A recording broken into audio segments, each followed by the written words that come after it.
Bonjour. Ce programme va essayer de vous donner des clés pour réussir une bonne prise de vue, en toute prétention. Tout d'abord, reprenons quelques fondamentaux. Il existe différentes échelles de plan. Il faut utiliser ces échelles de plan, car elles permettent de situer les personnages dans l'espace notamment. Premièrement, il y a le plan d'ensemble. Comme son nom l'indique, il permet de situer le personnage dans un ensemble plus large. Ensuite, il y a le plan moyen, ou plan en pied, qui montre le personnage debout, en entier.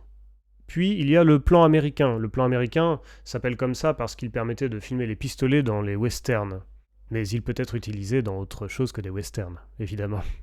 Ensuite, nous passons par le plan taille, qui, comme son nom l'indique, coupe le personnage à la taille. Puis vient le plan poitrine, qui permet de resserrer un peu sur les expressions du personnage.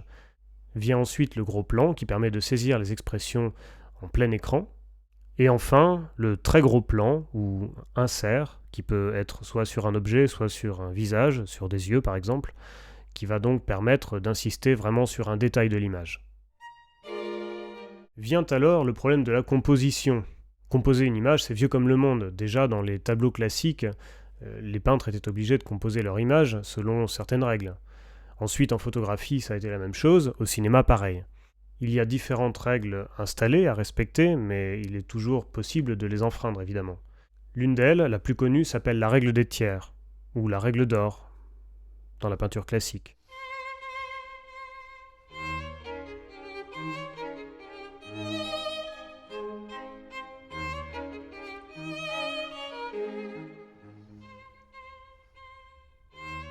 Une erreur assez courante consiste à placer le regard du personnage sur le centre de l'image, sur la ligne horizontale qui coupe l'image en deux par le milieu.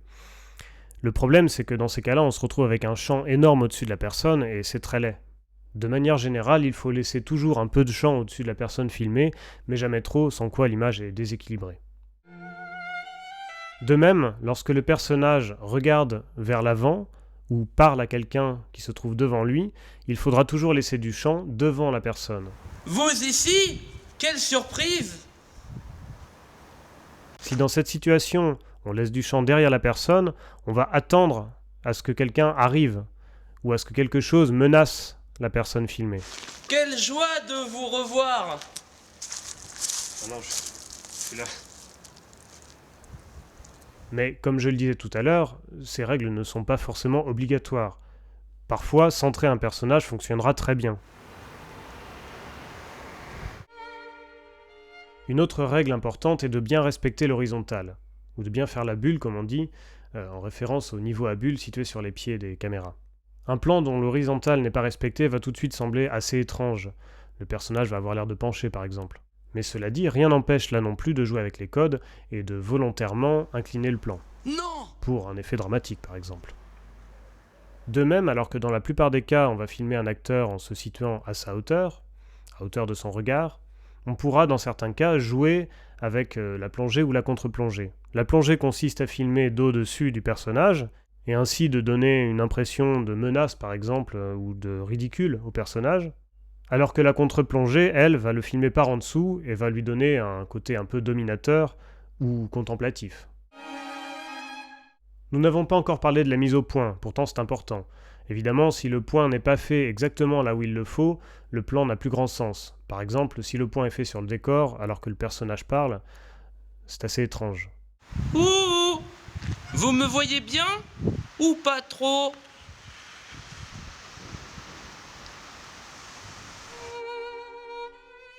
Et puisque nous parlons de points, parlons aussi de profondeur de champ. La profondeur de champ est liée à l'ouverture de l'iris, sur une caméra ou sur un appareil photo. Plus l'iris va être ouvert, plus la profondeur de champ va être faible. Autrement dit, plus le flou d'arrière-plan va être important, décrochant le personnage du décor. C'est bien, par exemple, dans le cadre d'un portrait.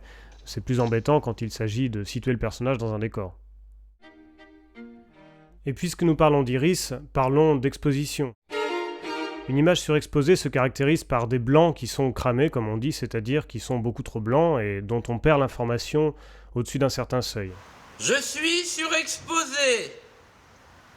Il faudra donc soit fermer plus son iris, soit augmenter sa vitesse d'obturation.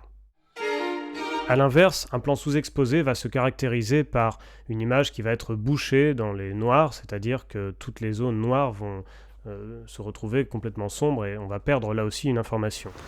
Chouette! Je suis sous-exposé. Il va falloir soit ouvrir son iris, soit réduire sa vitesse d'obturation, soit, si vraiment on est bloqué, augmenter son gain ou sa sensibilité en ISO sur un appareil photo. Là encore, attention, puisque l'augmentation du gain va augmenter le grain à l'image. Et une image avec beaucoup de grains, c'est beaucoup moins joli.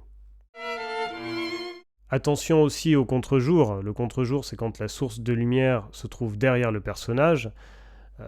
Du coup, le personnage se retrouve un peu en silhouette.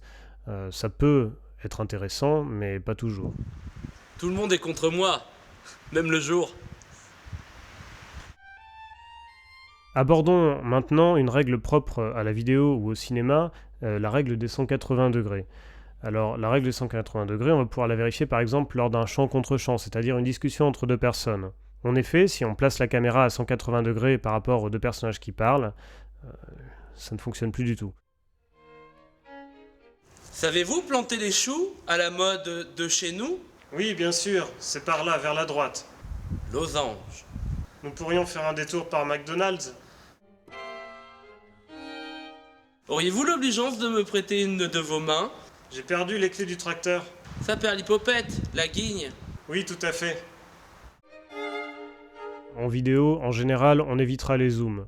À la limite, on peut utiliser un zoom dans un cas très précis, pour un effet dramatique, mais franchement, c'est assez limité et assez déconseillé. Lorsqu'il y a un mouvement de la personne filmée, il faudra de préférence accompagner ce mouvement, et laisser du champ en avant pour précéder le personnage.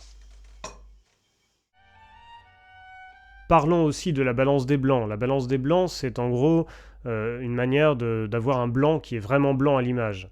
Or, les capteurs d'appareils photo ou de caméra doivent être réglés pour ça. Une balance des blancs qui est réglée en lumière du jour alors qu'on tourne à l'intérieur, donc avec une lumière en éclairage à incandescence, lumière tungstène, va donner des images totalement orangées. A l'inverse, si on filme avec un réglage de balance des blancs en lumière tungstène à l'extérieur, on va se retrouver avec des plans complètement bleus. Donc il faudra y penser et régler sa balance en fonction de là où on se trouve, ou la régler en automatique. Enfin, en ce qui concerne la stabilité, l'idéal lorsque le plan est fixe est de s'installer sur un pied, et dès qu'il y a du mouvement, d'essayer de se caler autant que possible pour stabiliser la prise de vue. C'est un petit entraînement à faire, il faut respirer plus calmement, marcher avec souplesse, mais avec un peu de pratique on y arrive très bien. Voilà, j'espère que cette vidéo extrêmement prétentieuse vous aura donné quelques idées concernant la prise de vue, et prochainement nous parlerons du montage.